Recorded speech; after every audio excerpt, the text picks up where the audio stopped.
Hello everyone. आज हम बात करेंगे मौलिक अधिकार और मूल कर्तव्य के बीच के अंतर की। इंग्लिश में इसे हम कहेंगे fundamental rights and fundamental duties. Rights जो अधिकार हैं, जो राइट्स हैं हमारे, जिनका हम दावा कर सकते हैं सरकार के खिलाफ, राज्य के खिलाफ। ठीक है, मीन्स एक नॉर्मल लैंग्वेज में समझिए कि राइट्स अधिकार जिनका हम दावा पेश कर सकते हैं कि भाई ये तो हमारा अधिकार है, ये तो हम लेके रहेंगे। जैसे एक आपने इतिहास में नारा सुना होगा कि स्वराज हमारा जन्मसिद्ध अधिकार है और इसे हम लेकर रहेंगे। ऐसे ही राइट्स होते हैं कुछ जो हमारे अधिकार हैं। ठीक है, ठीक इसके विपरीत हम जब कर्तव्य की बात करते हैं, हम ड्यूटीज की बात करते हैं, तो देखिए शब्द में ही अपना अर्थ छुपा हुआ है। ड्यूटीज जो हमारी ड्यूटीज हैं, लेकिन ये कंपलसरी नहीं है कि राज्य या फिर स्टेट या फिर नेशन ये आपसे एक्सपेक्ट कर सकता है कि आप अपनी ड्यूटीज को निभाएंगे, लेकिन कंपलसेशन नहीं होता। लाइक एस, आप इस बात को समझिए।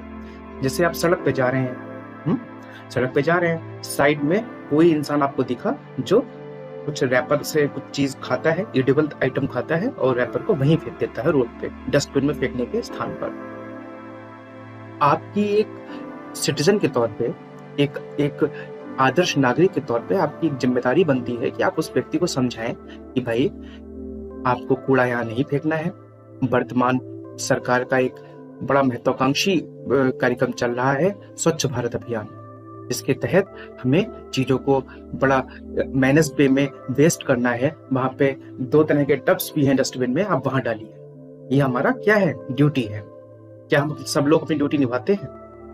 आप लोग ईमानदारी से बताइए कि आप जितने लोगों से मिले हैं या स्वयं आप अपने को तौल के देखिए इस तराजू पे, क्या आप हमेशा अपनी ड्यूटीज निभाते हैं? क्या कई बार लोग ऐसा नहीं कहते, अरे हम तो सही है ना, हम तो अपनी ड्यूटी निभा रहे हैं, बाकी अगला फेंक रहा है, गंदगी कर रहा है रोड पे कुछ मसाला तंबाकू खा के थूक देता है, तो हमें क्या, हम क्यों पंगा लें, हम तो सही है ना। शायद आप अपनी ड्यूटीज से हट रहे हैं। केवल खुद को सही रखना, खुद नियमों का पालन करना ही ड्यूटीज नहीं है। ड्यूटीज राष्ट्र के लिए होती हैं, ड्यूटीज वे होती हैं जिसमें आप दूसरे के लिए भी निर्देश रखें, दूसरे के लिए भी गाइड करें कि भाई ये गलत है, ये सही है।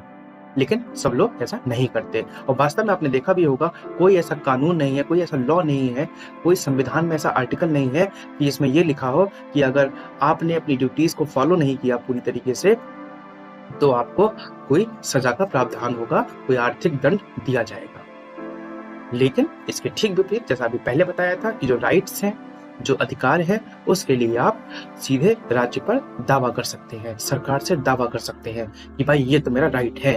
लाइक एज, जैसे कैसे राइट्स, जैसे कि right of equality, right to equality, right to freedom means समानता का अधिकार।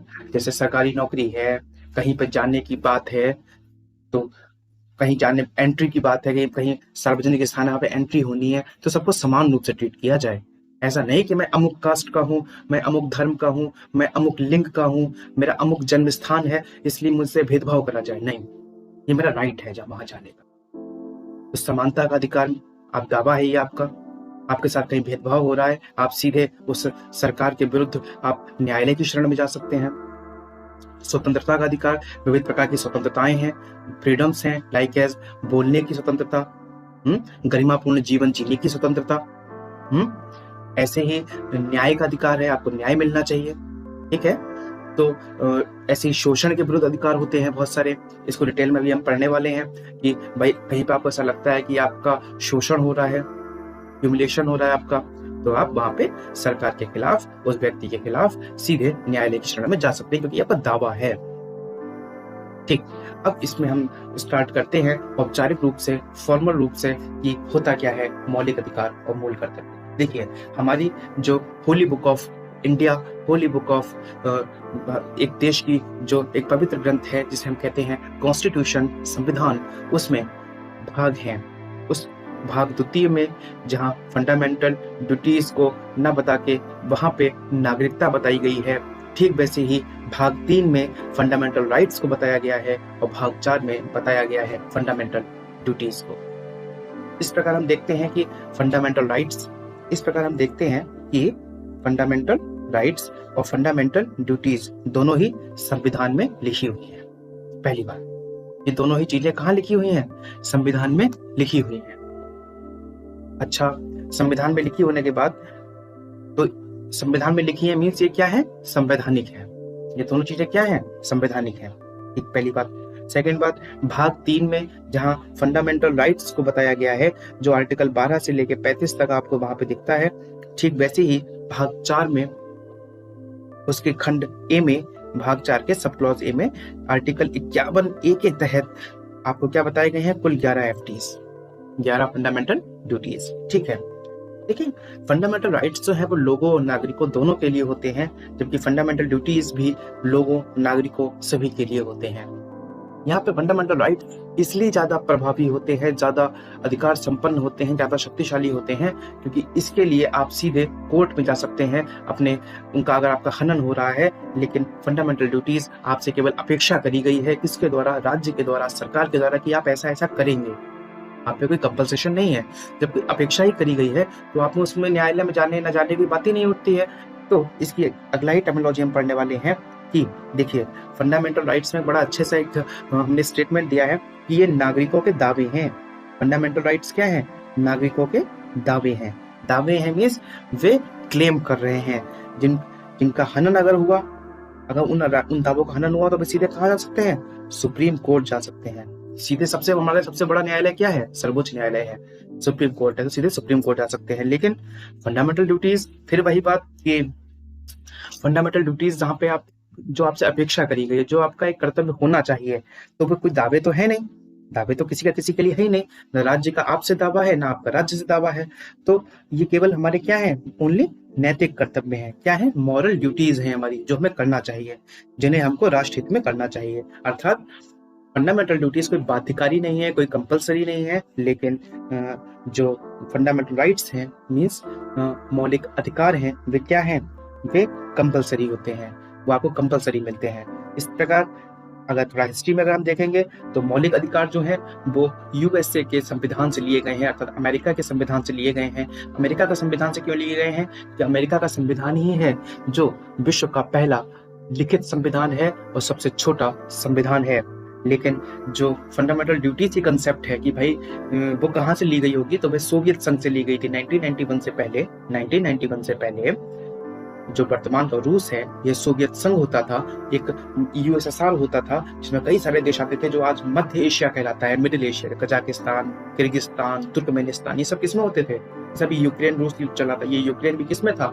एक सोवियत संघ में था, है ना, सोवियत यूनियन। ठीक है, तो उसके संविधान से ये कंसेप्ट ली गई थी कि भाई फंडामेंटल ड्यूटीज जैसी कंसेप्ट को हमारे संविधान में रखना चाहिए, ताकि हमारा संविधान में फ्रूटफुल हो और थोड़ा रिचमेंट हो, उसका रिचमेंट में थोड़ा धनी हो चीजों को लेकर। ठीक है, इसमें हम देखते हैं कि मौलिक अधिकार जो हैं वे सामाजिक और राजनीतिक स्वरूप के होते हैं। कहने का मतलब, सामाजिक और राजनीतिक स्वरूप के होने का मतलब क्या हुआ बेटा? कि सामाजिक और राजनीतिक स्वरूप होने का मतलब ये हुआ कि यहाँ पे आपके सामाजिक अधिकार है, राजनीतिक अधिकार है, इनकी तो बड़ा क्लियर बात करी गई है। ठीक है, लेकिन जहाँ पे फंडामेंटल ड्यूटीज की बात आएगी, मीन्स कर्तव्यों की बात आएगी, वहां पे वे कर्तव्य न केवल आपके सामाजिक भी कर्तव्य हैं, राजनीतिक भी कर्तव्य हैं, बल्कि वे कौन से कर्तव्य हैं? आर्थिक कर्तव्य भी हैं। वे कौन से कर्तव्य भी हैं? आर्थिक कर्तव्य भी हैं। ठीक है, वे आपके आर्थिक कर्तव्य भी हैं। और इसके साथ अब आप एक चीज यहाँ पे देखने जा रहे हैं कि थोड़ा वर्गीकरण, क्लासिफिकेशन की बात कर लेते हैं। फंडामेंटल राइट्स क्या क्लासिफिकेशन, मतलब किस किस तरह के आप सब फंडामेंटल राइट्स की बात कर रहे हैं? आपने जो बात कही मैंने समझ ली कि भाई राइट्स जो हैं ये मेरे क्लेम्स हैं, जो मैं कैसे ना कैसे करके राज्य से ले ही लूंगा। अगर मेरा हनन होता है, अगर मेरे साथ समानता का व्यवहार नहीं किया जाता है, अगर मेरी स्वतंत्रताओं को छीना जाता है किसी के द्वारा, है ना, अगर मेरे साथ शोषण किया जाता है, अगर मेरी धार्मिक स्वतंत्रताओं को छीन लिया जाता है, अगर मेरे साथ शिक्षा व संस्कृति की स्वतंत्रताएं नहीं मिलती हैं, तो मैं तो छीन लूंगा। छीनूंगा कैसे? किसी को मारना पीटना नहीं है। सरकार तो वर्चुअल है, सरकार तो आभासी थिंग है, कोई वो थोड़ा ना है कि आप कहीं घुस के सरकार को मारने पीटने लगेंगे। इसका बड़ा अच्छा रास्ता दिया है न्यायपालिका, जुडिशरी। हमारे शासन व्यवस्था का एक अभिन्न अंग है जुडिशरी, न्यायालय। आप न्यायालय के माध्यम से इसको प्राप्त कर सकते हैं। और मजेदार बात यह है कि आपको यहाँ पे कोई इंटीग्रेटेड, एकीकृत न्याय व्यवस्था को फॉलो नहीं करना है कि पहले सेशन कोर्ट गए, फिर हाई कोर्ट गए, फिर सुप्रीम कोर्ट गए, इसी में सालों लग गए। आदमी अपने अधिकारों को भूल गया कि कौन सी बात थी, अरे हटाओ कुछ नहीं करना मुझे, गया गया, अब आगे जीवन देखना नहीं। सीधे आप उठ के सुप्रीम कोर्ट जा सकते हैं। कहाँ जा सकते हैं? सर्वोच्च न्यायालय। तो वो फंडामेंटल राइट्स हैं क्या? वो फंडामेंटल राइट्स हैं क्या? वो कौन से फंडामेंटल राइट्स की आप बात कर रहे हैं? तो उसकी हम बात करेंगे। देखिए, वो फंडामेंटल राइट्स की हम बात करेंगे जैसे वर्गीकरण। ये वर्गीकरण है फंडामेंटल राइट्स का। फंडामेंटल राइट्स है क्या है? वर्गीकरण है। वर्गीकरण में हम देखेंगे कि आर्टिकल, अभी आपको बताया था कि आर्टिकल 12 से लेकर 35 तक, भाग 3 में आर्टिकल 12 से लेकर आर्टिकल 35 तक फंडामेंटल राइट्स को बताया गया है हमारे संविधान में। तो इसमें कुछ मुख्य मुख्य आपको बता देते हैं कि जो अभी बाकी डिटेल वीडियोस जब इसकी स्टार्ट होंगी तब हम आपको बताएंगे वहां पे कि कैसे क्या होता है। देखिए, आर्टिकल 12 में क्या बताया गया है कि राज्य की परिभाषा। राज्य समझते हैं क्या? वही स्टेट। राज्य क्या हुआ? स्टेट। राज्य की परिभाषा बताई गई कि राज्य है क्या। शायद इसमें ऐसे कुछ बताया गया होगा। आप लोग आगे दिमाग लगाइए, कंसेप्ट लगाइए, टेक्निकल थिंग्स लगाइए, रीजनिंग लगाइए अपनी कि राज्य क्या होगा। राज्य वही होगा जिसके पास एक अपना भूभाग होगा, उस पर रहने वाली एक जनसंख्या होगी, जनसंख्या को नियंत्रित करने के लिए, शासन करने के लिए एक सरकार होगी, और सरकार कैसी होगी?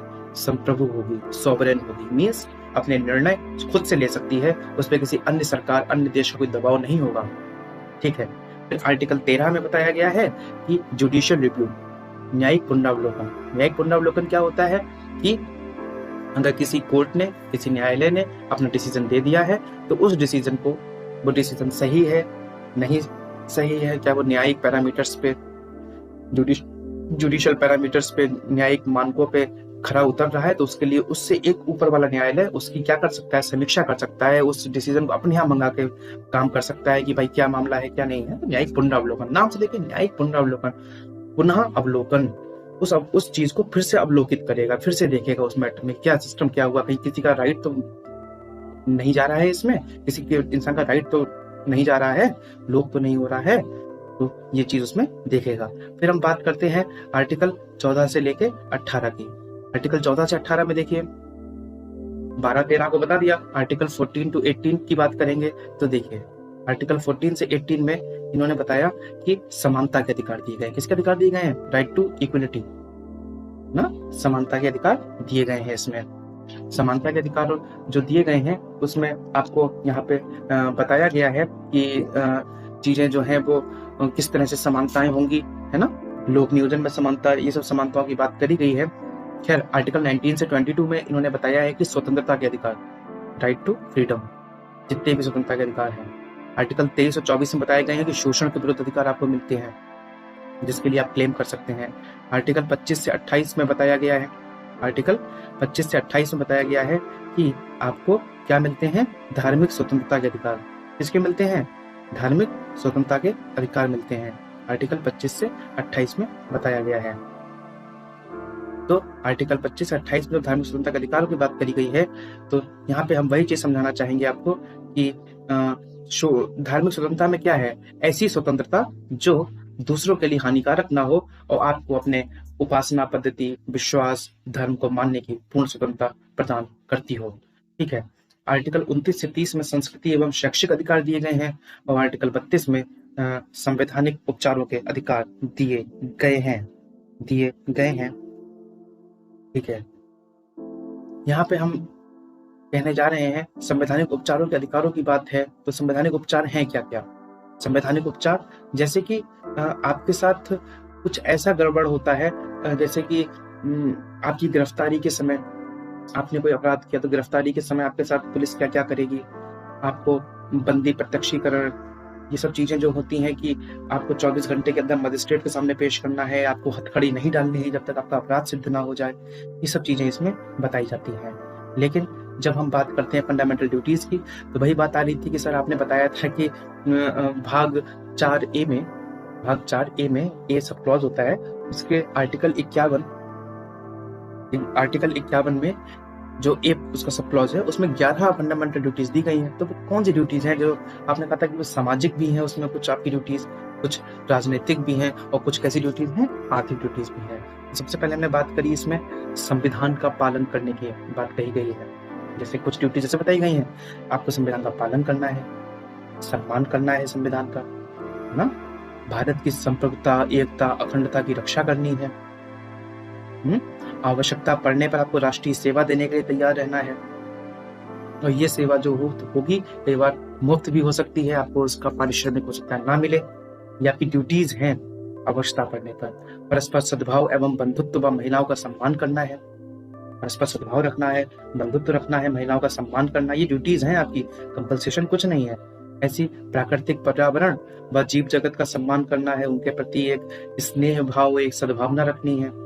आपके अपने अंदर एक कहते हैं साइंटिफिक थिंकिंग डेवलप करनी है, वैज्ञानिक सोच जिसे कहते हैं, मानवतावाद का विकास करना है, और 6 से 14 वर्ष के बालकों को शिक्षा के अवसर प्रदान करना है।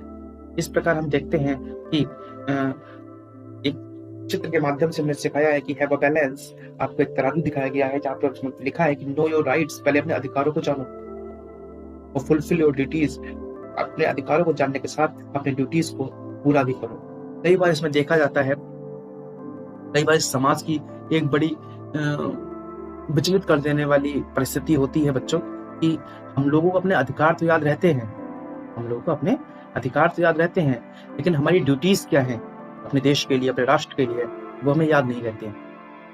जैसे आप जनरली व्हीकल कोई ड्राइव कर रहा है, 2 व्हीलर है, 4 व्हीलर है, जो भी है आपके पास, या जो आप कर पाते हैं, तो आप चला रहे हैं। अब आपने क्या कर रखा है कि जो रूल्स हैं, ट्रैफिक रूल्स है, आप उसको वायलेट कर रहे हैं कुछ, जैसे कि आपने ब्लैक फिल्म लगा रखी है शीशों पे, बाइक में साइलेंसर मॉडिफाई करा रखा है, टेल लाइट मॉडिफाई करा रखी है, जबकि आपको मालूम है कि ट्रैफिक रूल्स में मॉडिफिकेशंस बंद हैं। आप कोई ऐसी सेफ्टी रॉड लगा रखी कार में आगे या पीछे जो बिल्कुल ट्रैफिक रूल्स में बैन करती है, आपकी ड्यूटीज थी, आपने फॉलो नहीं करी। अब आपका जब चालान कटा रोड पे 2000 का, 5000 का, तो आपको अपने अधिकार याद आते हैं कि अरे ये तो मेरी गरिमापूर्ण जीवन का हनन है, ये तो मेरी वाक अभिव्यक्ति की स्वतंत्रता का हनन हो रहा है कि पुलिस वाला बोलने ही नहीं दे रहा है मुझको। तो आप पहले ये भी तो सोचिए, आप अपनी ड्यूटीज को फॉलो कहाँ कर रहे हैं। अगर आप एक सच्चे व्यक्ति होते, सच्चे नागरिक होते, एक देश हित में, राष्ट्र हित में सोचने वाले व्यक्ति होते, तो आपको ये तय था कि आप ऐसा कोई काम करते ही नहीं। आप प्रॉपर हेलमेट लगा के चलते, आप कार में सीट बेल्ट लगा के चलते, आप ब्लैक फिल्म्स नहीं लगाते। क्योंकि देखिए, कोई भी नियम कानून बनाए जाते हैं तो बहुत ही मंथन करके, बहुत ही विचार करके उनको बनाया जाता है लोगों के हितों में। तो हमें उनको समझना चाहिए, उन्हें तोड़ने से पहले उन्हें समझना चाहिए। कहने का मतलब, अगर हम अपने राइट्स की मांग करेंगे, राइट्स हमारे दावे हैं, तो ड्यूटीज हमारी जरूरत है, हमारी आवश्यकताएं हैं, जिन्हें हमें करना ही चाहिए। अगर आप ड्यूटीज नहीं कर सकते अपनी, जो एक राष्ट्र हित में, आप अपने संविधान का सम्मान नहीं कर सकते, आप राष्ट्रीय ध्वज का सम्मान नहीं कर सकते, आप महिलाओं का सम्मान नहीं कर सकते, आप समाज में परस्पर फैले हुए बंधुत्व को बिगाड़ने का प्रयास करते हैं, आप जीव जगत का सम्मान नहीं कर सकते, पर्यावरण का सम्मान नहीं कर सकते, जो आपकी ड्यूटीज हैं, तो मेरे हिसाब से, मेरा पर्सनल मानना है कि आपको अपने अधिकार मांगने का कोई राइट बनता ही नहीं है। कहने का मतलब, आपको अपने राइट्स को मांगने का कोई राइट ही नहीं बनता है।